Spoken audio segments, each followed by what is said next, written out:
Sir ನಮಸ್ತೆ sir. Sir ನಮ್ಮ ರೈತರಿಗೆ ಏನಂದ್ರೆ ಈಗ ಪೂರ್ವ ಮುಂಗಾರು ಹಿಂಗಾರು ಈಗ ಬೇಸಿಗೆ ಹಂಗಾಮ ಅಂತ ಈ ಥರ 4 ಹಂಗಾಮದಲ್ಲಿ ಸರ್ ಈಗ ನಾವು ಹಿಂಗಾರು ಮತ್ತು ಬೇಸಿಗೆ ಹಂಗಾಮ ಸಮಯದಲ್ಲಿ ಸರ್ ಈಗ ನಾವು ಕಾವೇರಿ ಕಂಪ್ನಿ ಬೀಜಗಳನ್ನು ಯಾವ್ದು ಬಿತ್ತಿದ ಬೆಸ್ಟ್ ಅಂತ ಸರ್ ರೈತರಿಗೆ?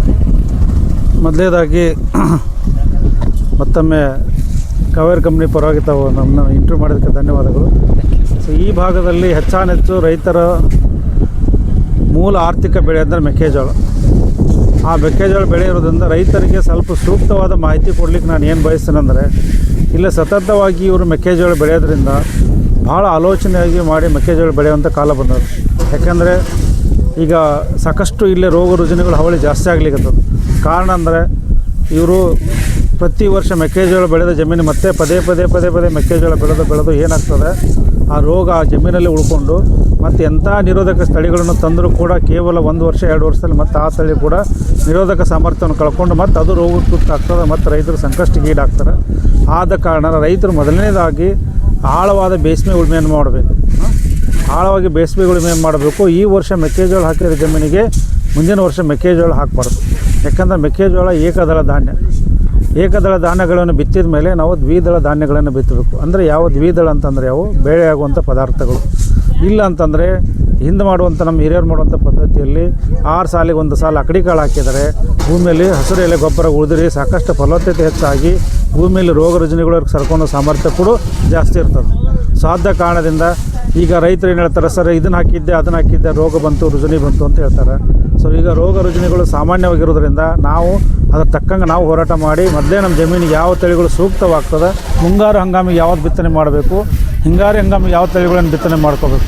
ಉದಾಹರಣೆಯಾಗಿ ಮುಂಗಾರು ಹಂಗಾಮಲ್ಲಿ ಏನಾಗ್ತದೆ, ಮಳೆಗಳ ಪ್ರಮಾಣ ಜಾಸ್ತಿ ಇರೋದ್ರಿಂದ ಎಲ್ಲವೂ ಅಷ್ಟೊಂದು ಜಾಸ್ತಿ ನಾವು ಮೇಂಟೈನ್ ಮಾಡೋಕ್ಕಾಗಲಾರದ ಕಾರಣದಿಂದ ನಮಗೇನದಲ್ಲ ಮುಂಗಾರಲ್ಲಿ ನೀರಾವರಿ ಇದ್ದರೆ ಅಥವಾ ಅರೆ ನೀರಾವರಿ ಇದ್ದರೆ ನಮಗೆ ಇವತ್ತಿನ ಕಾಲಘಟ್ಟದಲ್ಲಿ ಕನಿಷ್ಠ ಅಂದರೆ ಒಂದು 30-35 ಕ್ವಿಂಟಲ್ ಬರುವಂಥ ತಳಿಗಳನ್ನು ಆಯ್ಕೆ ಮಾಡ್ಕೋಬೇಕು.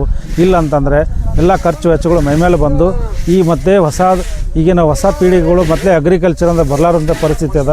ಆ ಕಾರಣದಿಂದ ಮುಂಗಾರು ಹಂಗಾಮಲ್ಲಿ ನಮ್ಮ ಕಾವೇರಿ ಕಂಪ್ನಿ 83-33 ಆಗಲಿ 83-22 ಆಗಲಿ ಅಥವಾ 25 KH ಒಂದು ತಳಿ ಅದ.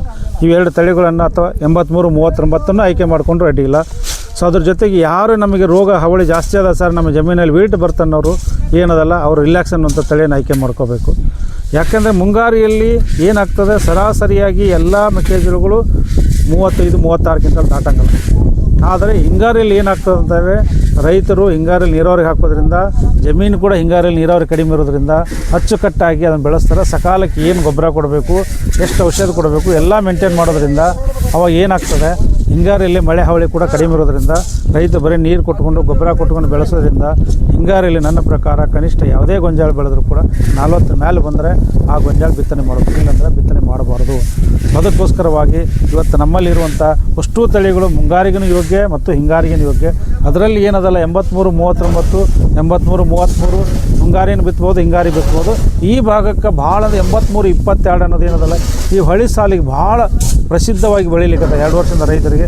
ಸೊ ರೈತ ಬಾಂಧವರು ಏನದಲ್ಲ ಹೊಳಿ ಸಾಲು ಬಿತ್ತವ್ರು ಇದ್ದರೆ 83-22 ಆಯ್ಕೆ ಮಾಡ್ಕೊಳ್ಳಿ. ಅಥವಾ ನಿಮ್ಮ ಜಮೀನಲ್ಲಿ ರೋಗ ಬರ್ತಿದ್ರೆ ನೀವು 85-77 ರಿಲ್ಯಾಕ್ಸ್ ಅನ್ನೋ ತಳಿಯನ್ನು ಬಿತ್ತನೆ ಮಾಡಿ. ಅದು ಈಗ ನಿಮ್ಮ ರೋಗಗಳನ್ನು 2-3 ವರ್ಷ ತನಕ ತಡ್ಕೊಂಡಂಥ ಸಾಮರ್ಥ್ಯ ತಳಿಯಿಲ್ಲದ. ಬೇಡಪ್ಪ ನಮ್ಗೆ ಇನ್ನೂ ಹೆಚ್ಚಿನ ಇಳುವರಿ ಬೇಕಂದರೆ ನಮ್ಮ ಕಂಪನಿಯ ಇನ್ನೊಂದು 82-08 ಸೆಲ್ಮ್ಯಾಕ್ಸ್ ಅಂತದ, ಅದು ಕೂಡ ಈ ಭಾಗದಲ್ಲಿ ಆಲ್ರೆಡಿ ಕೊಟ್ಟಿದ್ದೀವಿ. ಈ ಅಷ್ಟು ತಳಿಗಳನ್ನ ಆಯ್ಕೆ ಮಾಡಿಕೊಂಡ್ರೆ ನನ್ನ ಪ್ರಕಾರ ಈ ಎಲ್ಲ ತಳಿಗಳು ಮುಂಗಾರಲ್ಲಿ 35 ಕ್ವಿಂಟಲ್ ಬಂದರೆ ಹಿಂಗಾರಿಯಲ್ಲಿ 45-50 ಕ್ವಿಂಟಲ್ ಬರೋ ಸಾಮರ್ಥ್ಯ ಇರುವಂಥ ತಳಿಗಳು. ಸೊ ಅದಕ್ಕೋಸ್ಕರವಾಗಿ ರೈತ ಬಾಂಧವರೇ ಒಂದನೇದಾಗಿ ರೈತರು ಒಳ್ಳೆಯ ತಳಿಯನ್ನು ಆಯ್ಕೆ ಮಾಡ್ಕೋಬೇಕು. ಒಳ್ಳೆಯ ತಳಿಯನ್ನು ಆಯ್ಕೆ ಮಾಡ್ಕೊಂಡ್ಮೇಲೆ ಒಳ್ಳೆಯ ರೀತಿಯಾಗಿ ಅದಕ್ಕೆ ಗೊಬ್ಬರ ಕೊಡಬೇಕು. ಒಳ್ಳೆಯ ರೀತಿ ಗೊಬ್ಬರ ಕೊಟ್ಟ ಮೇಲೆ ಒಳ್ಳೆಯ ರೀತಿ ಔಷಧ ಹೊಡಿಬೇಕು. ಒಳ್ಳೆಯ ರೀತಿ ಔಷಧ ಹೊಡೆದ ಮೇಲೆ ಒಳ್ಳೆಯ ರೀತಿಯಾಗಿ ನೀರು ಕೊಟ್ಟರೆ ಮೆಕ್ಕೆಜೋಳ ಸದೃಢವಾಗಿ ಬೆಳೀತದೆ. ಸೊ ಆದ ಕಾರಣವಾಗಿ ರೈತರಲ್ಲಿ ಮನವಿ ಮಾಡ್ಕೊಳ್ಳೋದೇನೆಂದರೆ ತಾವು ಹಿಂಗಾರಿಯಲ್ಲಿ ಬಿತ್ತನೆ ಮಾಡೋದಕ್ಕೆ 83-33 ಆಯ್ಕೆ ಮಾಡ್ಕೊಳ್ಳಿ, 83-39 ಆಯ್ಕೆ ಮಾಡ್ಕೊಳ್ಳಿ, ಇಲ್ಲ ರಿಲ್ಯಾಕ್ಸ್ ಆಯ್ಕೆ ಮಾಡ್ಕೊಳ್ಳಿ. ರಿಲ್ಯಾಕ್ಸ್ಗೆ ರೋಗಜನಿತ ಜಮೀನು ಮಾಡ್ಕೊಳ್ಳಿ, ಇಲ್ಲ ಸೆಲ್ಮ್ಯಾಕ್ಸ್. ಈ 3 ತಳಿಗಳು ಅದ್ಭುತವಾಗಿ ತಮಗೆ ಏನದಲ್ಲ ಹಿಂಗಾರಲ್ಲಿ 40 ಕ್ವಿಂಟಲ್ ಮೇಲೆ ಬರುವಂಥ ತಳಿಗಳು. ಅದರಲ್ಲಿ ತಮ್ಮ ಹೊಳಿ ಸಾಲ ಇದ್ದರೆ 83-22 ಹಾಕ್ಕೊಂಡ್ರೆ ಭಾಳ ಚೆನ್ನಾಗಿ ಬರ್ತದೆ ಸರ್. ಈಗ ಹೊಳೆ ಸಾಲು ಬಿಟ್ಟು ಬೇರೆ ಕಡೆ ಆದ್ರೆ ನಮ್ಗೆ 83-33 ಹಾಕ್ಕೋಬೋದು, 83-39 ಹಾಕ್ಕೋಬೋದು. ಅವ್ರು ಸೆಲ್ಮ್ಯಾಕ್ಸ್ ಹಾಕ್ಕೋಬೋದು. ರಿಲ್ಯಾಕ್ಸ್ ಅಂತ ರೋಗ ಯಾವ ಜಮೀನು ರೋಗ ಬರ್ತಾನೋ ಕಣ್ಣು ಮುಚ್ಚೆ ತಳಿಯನ್ನು ಬಿತ್ತನೆ ಮಾಡ್ಕೋಬೋದು. ರಿಲ್ಯಾಕ್ಸ್ ಅನ್ನೋ ಹೆಸರಿಂದ್ರೇನು ಆ ಬಿತ್ತು ಆರಾಮ್ ರಿಲ್ಯಾಕ್ಸ್ ಆಗಿ ನೆಮ್ಮದಿಯಿಂದ ಇರ್ಬೋದು ಅವನು. ಅಷ್ಟು ಅದಕ್ಕೋಸ್ಕರ ಹೆಸರನ್ನು ರಿಲ್ಯಾಕ್ಸ್ ಅಂತ ಇಟ್ಟಿದ್ವಿ. ಸರ್ ಈಗೇನಾರ ಬೀಜೋಪಚಾರ ಏನಾದರೂ ನಾವು ಆಲ್ರೆಡಿ ಬೀಜೋಪಚಾರ ಮಾಡಿರ್ತೀವಿ. ಬಟ್ ಇದು ಏನದಲ್ಲ ಫಂಗಸ್ ಅನ್ನೋ ರೋಗ, ಇದು ಭೂಮಿಯಲ್ಲಿ ಇರ್ತಕ್ಕಂಥ ರೋಗ. ಈ ತಳಿಯ ಮುಖಾಂತರ ಬರೋದಲ್ಲ, ಇದು ವಿಲ್ಟ್ ಅನ್ನೋದು ಏನದಲ್ಲ ತಳಿ ಮುಖಾಂತರ ಬರೋ ರೋಗ ಅಲ್ಲ, ಇದು ಜಮೀನಲ್ಲಿರುವಂಥ ರೋಗ. ನಾವೇನಾಗ್ತದೆ ಸತತ ಮೆಕ್ಕೆಜೋಳ ಬೆಳೆದು ಆ ಜಮೀನಲ್ಲಿ ಅದು ಅಲ್ಲೇ ಉಳ್ಕೊಂಡು ಮತ್ತೆ ಮೆಕ್ಕೆಜೋಳ ಬಿತ್ತರೂ ಕೂಡ ರೋಗ ಅಟ್ಯಾಕ್ ಆಗ್ತದೆ. ಸೊ ಅದಕ್ಕೋಸ್ಕರವಾಗಿ ಕಾಲುಗೈ ಮಾಡಬೇಕು, ಇಲ್ಲ ಬೆಳೆ ಪರಿವರ್ತನೆ ಮಾಡಬೇಕು, ಇಲ್ಲ ನಾವು 6 ಸಾಲಿಗೆ ಒಂದು ಸಾಲ ಅಗಡಿ ಕಾಳು ಹಾಕಬೇಕು. ಹಿಂಗೆ ಮಾಡಿದಾಗ ಏನಾಗ್ತದೆ, ರೂಟ್ಗಳು ಬದಲಾಗ್ತದೆ. ರೂಟಲ್ಲಿ ಬದಲಾವಣೆ ಆದಾಗ ನಮಗೇನಾಗ್ತದೆ, ರೋಗ ರುಜಿನ ಸಾಮರ್ಥ್ಯ ಕಡಿಮೆ ಆಗ್ತದೆ. ಸರ್ ಈಗ ಮುಂಗಾರು ಹಿಂಗಾರು ಬೇಸಿಗೆ ಗೊಬ್ಬರ ರೆಕಮೆಂಡ್ ಹೆಂಗೆ ಸರ್? ಮುಂಗಾರಲ್ಲಿ ಏನಾಗ್ತದೆ, ಮುಂಗಾರಲ್ಲಿ ನಮಗೆ ಮಳೆ ಪ್ರಮಾಣ ಜಾಸ್ತಿ ಇರೋದ್ರಿಂದ ಏನಾಗ್ತದೆ, ಮುಂಗಾರಲ್ಲಿ ನಮಗೆ ಯಾವಾಗಲೂ ಮೂಲ ಗೊಬ್ಬರವಾಗಿ ಇದಕ್ಕೆ DAPನೇ ಕೊಡಬೇಕು. DAP ಕೊಟ್ಟು ಅದ್ರ ಜೊತೆ ಪೊಟ್ಯಾಶ್ ಕೊಟ್ಟು ಆಮೇಲೆ ಇನ್ನೊಂದು 2ನೇ ಗೊಬ್ಬರ ಏನು ಮಾಡ್ತೀವಿ ನಾವು, ಯೂರಿಯಾ ಅಥವಾ ಪೊಟ್ಯಾಶ್ ಕೊಡಬೇಕಂತ ಹೇಳ್ತೀವಿ. ಯಾರು ಕೆಲವರು ಕೊಡ್ತಾರೆ, ಕೆಲವರು ಕೊಡೋದಿಲ್ಲ. ಬಟ್ ಹಿಂಗಾರಿಯಲ್ಲಿ ಏನದಲ್ಲ, ಮೆಕ್ಕೆಜೋಳ ಕಂಪಲ್ಸರಿ ನಾವು 1 ಚೀಲ DAP ಕೊಟ್ಟು ಪೊಟ್ಯಾಶ್ ಕೊಟ್ಟು ಅದ್ರ ಜೊತೆಗೆ 10 kg ಜಿಂಕನ್ನು ಕೊಡಬೇಕು. ಜಿಂಕನ್ನು ಕೊಡೋದ್ರಿಂದ ಏನಾಗ್ತದೆ ಅಂದರೆ ರೋಗದ ಹಾವಳಿ ಕಡಿಮೆ ಆಗ್ತದೆ. ಇನ್ನೊಂದು ಬೇಸಿಗೆಯಲ್ಲಿ ನೀರಾವರಿ ಇರೋದ್ರಿಂದ ಭೂಮಿ ಅಳಬೇಕಾಗ್ತದೆ. ಜಿಂಕನ ಕೆಲಸ ಏನು, ಭೂಮಿಯನ್ನು ಏನು ಮಿದುವಾಗಿ ಮಾಡಿ ಭೂಮಿಯಲ್ಲಿ ಬೇರುಗಳು ಆಳವಾಗಿ ಹೋಗಿ ಭೂಮಿಯಲ್ಲಿ ಇರ್ತಕ್ಕಂಥ ಫಲವತ್ತತೆ ನೀರಲಿಕ್ಕೆ ಜಿಂಕ್ ಸಹಾಯ ಮಾಡ್ತದೆ. ಸೊ ಅದಕ್ಕೋಸ್ಕರ 10 kg ಜಿಂಕ್ ಹಾಕಿ ಬಿತ್ತನೆ ಮಾಡಿದರೆ ಅವನ ಜಮೀನು ಆ ವರ್ಷ ಸಾಕಷ್ಟು ಇಳುವರಿ ಕೊಡ್ಲಿಕ್ಕೆ ಸಾಧ್ಯ ಇದೆ. ಸೊ ಅದಕ್ಕೋಸ್ಕರವಾಗಿ ಜಿಂಕ್ 10 kg, ಅದ್ರ ಜೊತೆಗೆ 1 ಚೀಲ ಪೊಟ್ಯಾಶು, 1 ಚೀಲ ಯೂರಿಯಾನ ಬಳಸಬೇಕು. 2ನೇ ಗೊಬ್ಬರವಾಗಿ ಅವನು ಬರೀ ಯೂರಿಯಾ ಕೊಟ್ಟರು ನಡೀತದೆ, ಯೂರಿಯಾ ಜೊತೆ ಪೊಟ್ಯಾಶ್ ಮಿಕ್ಸ್ ಮಾಡಿಕೊಂಡು ಕೊಟ್ಟರು ನಡೀತದೆ. ಇಲ್ಲ ಯೂರಿಯಾ ಬದಲಿ ಸಿಗಲಿಲ್ಲ ಅಂದರೆ ammonium sulphate plus potash mix ಮಾಡಿಕೊಟ್ರು ಸಾಕು. ಭಾಳ ಸದೃಢವಾಗಿ ಮೆಕ್ಕೆಜೋಳ ಬೆಳೀತದೆ. ಸರ್ ಏನಾರು ರೋಗ ಬರ್ತದೆ? ಇನ್ನು ರೋಗಗಳಂದರೆ ಹಿಂಗಾರಲ್ಲಿ ಬಹುಶಃ ಭಾಳ ರೋಗಗಳು ಹಾವಳಿ ಇರೋದಿಲ್ಲ. ಇದ್ದರೂ ಕೂಡ ಓನ್ಲಿ ವೀಲ್ಟ್ ಅಂತ ಬರ್ತಲ್ಲ, ವೀಲ್ಟ್ ಹಾವಳಿ ಇರ್ತದೆ. ಅದು ಏನು ಮುಂಗಾರಲ್ಲಿ ಬಿತ್ತಿ ಜಮೀನು ಮಾತ್ರ ಬಿತ್ತಿದ್ರೆ ಬರ್ತದೆ. ಅಂಥ ಸಮಯದಲ್ಲಿ ತಾವೇನು ಮಾಡಬೇಕು, ತಮಗೆ ಬೆಳೆ ಪರಿವರ್ತನೆ ಮಾಡೋಕ್ಕಾಗಿಲ್ಲ ಅಂದರೆ ನಮ್ಮ ರಿಲ್ಯಾಕ್ಸ್ ಅನ್ನೋ ತಳಿಯನ್ನು ಬಿತ್ತನೆ ಮಾಡ್ಕೋಬೇಕು. ರಿಲ್ಯಾಕ್ಸ್ ಬಿತ್ತನೆ ಮಾಡಿಕೊಂಡ್ರೆ ಆ ರೋಗ ತಕ್ಕ ಮಟ್ಟಿಗೆ ತಡ್ಕೊಂಡು ಸಾಮರ್ಥ್ಯ ಇರ್ತದೆ. ಸರ್ ಈಗ ನಮ್ಮ ರೈತರು 8-3 ಮಾಡ್ಕೊಂಡು ಬಿತ್ತಿದ್ದೀವಿ ಸರ್, ಒಳ್ಳೆ ಬಂತಂದ್ರೆ. ಸರ್ ಈಗ 8-3-3-9 ಚೆನ್ನಾಗಿ ಬರ್ತಂತಾರೆ ಸರ್. ಇದು ಕಾಳಾಗಿರ್ಬೋದು, ತೂಕ ಆಗಿರ್ಬೋದು ಸರ್. ಈಗ ಇದು 8-3-3-9 ಇದಲ್ಲ, ಇದು ನೋಡಿರಿ ಕಾಳು ನೋಡಿರಿ, ಇದು ಆಲ್ರೆಡಿ ಇಲ್ಲಿ ತೂಕ ಮಾಡ್ತದೆ ರೈತರು. ಆಮೇಲೆ ಇಲ್ಲ ಈ ಹಮಾಲ್ರು ಹೇಳೋ ಇದ್ರ ಪ್ರಕಾರ ಇದರಷ್ಟು ವಜನ್ ಇರೋದು ಯಾವುದೋ ನಾವು ತಳಿನ ನೋಡಿಲ್ಲ ಅಂತ ಹೇಳ್ತಿದ್ದಾರೆ. ಬರೀ ಅರ್ಧ ಚೀಲಕ್ಕೆ 50 kg ಬರ್ಲಿಕ್ಕತ್ತದ, ಪೂರ್ತಿ ತುಂಬಿರೋ 1 ಕ್ವಿಂಟಲ್ ಮೇಲೆ ಬರ್ತದೆ ಅಂತ ಹೇಳ್ತಿದ್ದಾರೆ. ಸೊ ಅದಕ್ಕೋಸ್ಕರವಾಗಿ ಈ ಒಂದು 83-39 ಏನದಲ್ಲ ಹೊಸವಾದ ತಳಿ. ಇದರ ಒಂದು ವಿಶೇಷತೆ ಏನಂದರೆ ಅತಿ ಹೆಚ್ಚು ತೂಕ, ಒಳ್ಳೆ ಬಣ್ಣ, ಆಮೇಲೆ ಹೆಚ್ಚು ಇಳುವರಿ ಕೊಡುವಂಥ ಸಾಮರ್ಥ್ಯ ಇರುವಂಥ ಒಂದು ತಳಿ. 83-33 ಎರಡೂ ಒಂದೇ, ಅದು ಇಷ್ಟೇ ಇಳುವರಿ ಬರ್ತದೆ. ಆದರೆ ಅದಕ್ಕೆ ಇದಕ್ಕೆ ವ್ಯತ್ಯಾಸ ಏನಂತಂದರೆ ಅದರ ಸೀಳು ಇದಕ್ಕಿಂತ ದಪ್ಪ ಇದು ಸ್ವಲ್ಪ ದಪ್ಪ ಬರ್ತದೆ, ರೈತರಿಗೆ ಹಾಳಿನ ಅಂಶ ಜಾಸ್ತಿ ಬರ್ತದೆ. ಸೊ ಅದಕ್ಕೋಸ್ಕರ ದಪ್ಪ ಬರ್ತದೆ ಸರ್, ದಪ್ಪ ಬರ್ತದೆ, ಕಾಳು ದಪ್ಪ ಬರ್ತದೆ, ಅಷ್ಟೇ ತೂಕ ಬರ್ತದೆ ಸರ್. ಲಂಡ್ಕಿಂಕರ್ ಭಾಳ ತೆಳಗ, ಲಂಡ್ಕಿನ 2 ತೆಳಗಿರ್ತದೆ, 2 ತೆಳಗದ, 2ರಲ್ಲಿ ಏನು ವ್ಯತ್ಯಾಸ ಇಲ್ಲ. ಲಂಡ್ಕಿಲ್ಲಿ ರೈತರಿಗೆ ಅನುಕೂಲ ಏನಂತಂದರೆ ಈಗ ಇದಕ್ಕೆ ಹೊಸದಿರೋದ್ರಿಂದ ಸ್ವಲ್ಪ ರೋಗ ರುಜಿನಗಳಿಗೆ ಸಮಾನ ಕಡಿಮೆ ಇರ್ತದೆ ಅನ್ನೋದಷ್ಟೇ ಸರ್. ಹೊಸ ನೀವು ತಳಿಗಳನ್ನು ಬಿಟ್ಟಾಗೆಲ್ಲ ನಾವು ಅಪ್ಡೇಟ್ ಆಗ್ತಾ ಇರ್ಬೇಕಂತ. ಈಗಂದರೆ ಕಾವೇರಿಯಲ್ಲಿ ಇದು ಒಂದು ಬೃಹತ್ವಾದಂಥ ಭಾರತ ದೇಶದ ಕಂಪನಿ. ಇಲ್ಲೇ ನಮ್ಮಲ್ಲಿ ಸಂಶೋಧನೆ ನಡೀತಾ ಇರ್ತದೆ. ಸಂಶೋಧನೆ ಹೊಸ ತಳಿಗಳು ಬರ್ತಾ ಇರ್ತವೆ.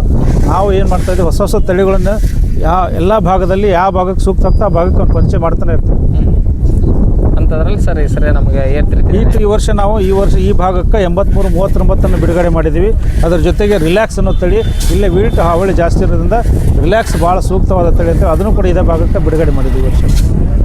ರೈತರು ಅದು ಏನದಲ್ಲ ರಿಲ್ಯಾಕ್ಸನ್ನು ಕಣ್ಣು ಮುಚ್ಕೊಂಡು ಬಿತ್ತನೆ ಮಾಡ್ಬೋದು. ರೋಗಿದ್ದಲ್ಲಿ ರಿಲ್ಯಾಕ್ಸ್ ಆಗಿರ್ಬೋದು ಅವರು. ನೋಡ್ರಿ ಸರ್ ಹೇಳಿದ ಪ್ರಕಾರ ಇವತ್ತೇನಂದ್ರೆ ನಾವು ಏನಾದರೂ ಒಂದು ಹೊಸದು ಮಾಡ್ಬೇಕಂದ್ರೆ ಅದ್ರ ಜೊತೆಗೆ ಪ್ರಯತ್ನ ಇರಬೇಕು. ಜೊತೆಗೆ ಒಳ್ಳೆ ಕಾಳು, ಒಳ್ಳೆ ಒಂದು ಇಳುವರಿ ಪಡಿಬೇಕಪ್ಪ ಅಂತಂದ್ರೆ 8-3 ಆಗಿರ್ಬೋದು, 8-3 ಆಗಿರ್ಬೋದು, 8-3-9 ತೂಕ ಮಾಡಕತ್ರ ಒಳ್ಳೆ ಕಾಳು ಐತಿ, ಒಳ್ಳೆ ತೂಕ ಐತೆ ಅಂತ ಹೇಳ್ತಾರೆ. ಜೊತೆಗೆ ಈಗ ಹೊಸದು ತಳಿಯನ್ನು ಅವರು ಹೇಳಿದ್ರು ಸರ್, ಅದು ರಿಲ್ಯಾಕ್ಸ್ ಅಂತಂದು ಅದನ್ನು ಕೂಡ ನಾವು ಬಿತ್ತನೆ ಮಾಡೋದು ಯಾಕಪ್ಪ ಅಂತಂದ್ರೆ ಈಗ ವಿಲ್ಟ್ ಕೆಲವೊಂದು ರೈತರ ಸಮಸ್ಯೆ ಏನಪ್ಪ ಅಂದ್ರೆ ಇಲ್ಲ ನಂದು ನೆಟೆ ರೋಗ ವಿಲ್ಟ್ ಬಂತು, ಇವೆಲ್ಲ ಸಮಸ್ಯೆ ಇದಲ್ಲ, ಆ ಸಮಸ್ಯೆ ಪರಿಹಾರಕ್ಕಾಗೆ ನಾವು ಇದು ಒಂದು ಎಕ್ಸ್ಟ್ರಾ ಅಂತಂತ ಹೇಳಿದರೆ ಸರ್, ಅದನ್ನಾದರೂ ಬಿತ್ತನೆ ಮಾಡಿದ್ರೆ ನೀವು ಆರಾಮಾಗಿರ್ಬೋದು ಅಂತ ಹೇಳ್ತಾರೆ. ಈ ಸರ್ ಮಾಹಿತಿ ನಿಮಗೆ ಇಷ್ಟ ಆದರೆ ಲೈಕ್ ಕೊಡಿ, ಕಮೆಂಟ್ ಮಾಡಿ, ಶೇರ್ ಮಾಡಿ. ಧನ್ಯವಾದಗಳು. ಇಂಥ ಒಂದು ಕಡದಾಳ ಗ್ರಾಮದ ರಾಮಕೃಷ್ಣ ಸೌಭಾಗ್ಯ ಅವರ ಹೊಲದಲ್ಲಿ ನಾವು ಹೋದ ಸಲ ಕೊಟ್ಟಿದ್ದೀವಿ, ಅವ್ರು ಹಾಕ್ಯಾರ, ಅದನ್ನು ನೀವು ನೋಡಕ್ಕೆ ಬರ್ರಿ ಅಂತ ಹೇಳಿದರು. ಆ ಪ್ರಕಾರ ಇಡೀ ನಮ್ಮ ಸುತ್ತಮುತ್ತಲಿನ ಗ್ರಾಮದ ರೈತರೆಲ್ಲ ಸೇರಿಕೊಂಡು ನಾವು ಅದನ್ನು ಬೆಳೆ ವೀಕ್ಷಣೆ ಮಾಡಿದಾಗ ಈ ಒಂದು ಬೆಳೆಯಲ್ಲಿ ಉತ್ತಮ ರೀತಿಯಿಂದ ಇಳುವರಿ ಬರುತ್ತದೆ ಮತ್ತು ತೂಕ ಬರುತ್ತದೆ ಅಂತ ನಮ್ಮ ರೈತರಿಗೆ ಒಂದು ಕನ್ಫರ್ಮ್ ಆಯಿತು. ಯಾವ ರೀತಿ ಅಂದ್ರೆ ತೆನಿನೂ ದೊಡ್ಡ ಸೈಜ್ ಇದೆ, ಕಾಳನು ಭಾಳ ಗಟ್ಟಿಮುಟ್ಟು ತೂಕ ಬರುವಂಥ ಒಂದು ತಳಿ ಇದು. ಅದರಂತೆ ತೆನಿನೂ ಕೂಡ ತುಂಬ ದಪ್ಪ ಇದೆ, ಸಾಲುಗಳನ್ನು ಕೂಡ ಎನಿಸಿದ್ರೆ ಹೆಚ್ಚಿಗೆ ಕಂಡು ಬಂದು ನಮಗೆ. ಆ ಎಲ್ಲ ವಿಚಾರ ಉಳಿದ ತಳಿ ಬೀಜಗಳನ್ನು ನೋಡಿದರೆ ಮತ್ತು ಇದನ್ನು ನೋಡಿದರೆ ನಮಗೆ ಉತ್ತಮ ರೀತಿಯಿಂದ ತೂಕ ಬರ್ತೈತಿ, ಇಳುವರಿ ಹೆಚ್ಚಿಗೆ ಬರ್ತೈತಿ ಅನ್ನುವಂಥ ಒಂದು ಖಾತ್ರಿ ನಮಗಾಗೈತಿ ಇವತ್ತು. ಇದನ್ನು ನೋಡಿದ ಮೇಲೆ ನಾವು ಮುಂದಿನ ವರ್ಷದಿಂದ ಇದನ್ನು 8339 ತಳಿಯನ್ನು ನಾವು ಹಾಕೋದಲ್ದನ ಈ ಸುತ್ತಮುತ್ತ ಕೂಡಿದ ರೈತರು ಎಲ್ಲರೂ ಕೂಡಿ ಇದನ್ನೇ ನಾವು ಮುಂದಿನ ಸಲ ಹಾಕೋಣ ಅಂತ ಒಂದು ಮಾತಾಡ್ಕೊಂಡು ನಿರ್ಣಯ ಮಾಡೀವಿ. ಅದರಂತೆ ಈ ಬೆಳೆ ನೋಡಿದ ಮೇಲೆ ನಾವು ಎಲ್ಲೆಲ್ಲಿ ರೈತರ ಕೂಡ್ತೀವಿ ಆ ರೈತರಿಗೆ ಇದನ್ನು ಹಾಕ್ರಿ, ನೀವು ರೈತರಿಗೆ ಹೆಚ್ಚಿನ ಇಳುವರಿ ಬರೋಕೆ ಅನುಕೂಲ ಐತಿ ತಳಿ ಅಂತ ಹೇಳಕ್ಕೆ ನಮಗೆ ಭಾಳ ಹೆಮ್ಮೆ ಅನ್ನಿಸ್ತೈತಿ. ಆ ಪ್ರಕಾರ ಮುಂದಿನ ಒಂದು ಮುಂಗಾರಿ ನಾಟಿ ಒಳಗೆ ನಾವು ಇದನ್ನು ಸಹಸಾ ನಮ್ಮ ಮಲಪ್ರಭಾ ಪ್ರದೇಶದೊಳಗೆ ಎಲ್ಲ ಸಂಪರ್ಕದ ಮಂದಿಗೆ ತಿಳಿಸಿ ಉತ್ತಮ ರೀತಿಯಿಂದ ಇಳುವರಿ ಬರ್ತೈತಿ ಹಾಕೋರಿ ಅಂತ ಹೇಳಕ್ಕೆ ನಮಗೆ ಒಂದು ಒಳ್ಳೆಯ ಮಾಹಿತಿಯನ್ನು ಕೊಟ್ಟಾರ. ಕಣ್ಣಿಲಿ ನೋಡೇವಿ. ಈ ಬೀಜ ಮತ್ತು ಈ ರಾಶಿ ಮಾಡಿದ ಗೋವಿನ ಜೋಳ ನೋಡಿದರೆ ಭಾಳ ಒಳ್ಳೆಯ ರೀತಿಯಿಂದ ಮನಸ್ಸಿಗೆ ಬಂದದ್ದು ನಮಗಿದು. ಬ್ಲಡ್ ತೆನಿ ಸುರಿದದ್ದು ಬ್ಲಡ್ ಭಯಂಕರ ಸಣ್ಣ ಪ್ರಮಾಣ ತೂಕದೈತಿ, ಜಿನಗೈತಿ ಮತ್ತು ತೆನಿ ಇಷ್ಟು ದಪ್ಪ ತೆನಿ ಬರೋದು ಕಷ್ಟ. ಬೇರೆ ತೆನಿ ಬೀಜ ದಪ್ಪ ಐತಿ, ದಪ್ಪ ಇದ್ರೆ ಸಾಲಗಳು ಹೆಚ್ಚು ಬಿಡ್ತಾವೆ. ಆ ಥರನಾಗಿ ಮುಂದಿನ ಸಲ ನಾವು ಇದನ್ನು ಹೆಚ್ಚಿನ ಪ್ರಮಾಣ ನಾಟಿ ಇದನ್ನು ಮಾಡ್ತೀವಿ ಅಂತ ಹೇಳಕ್ಕೆ ಇಚ್ಛೆ ಪಡ್ತೇವೆ.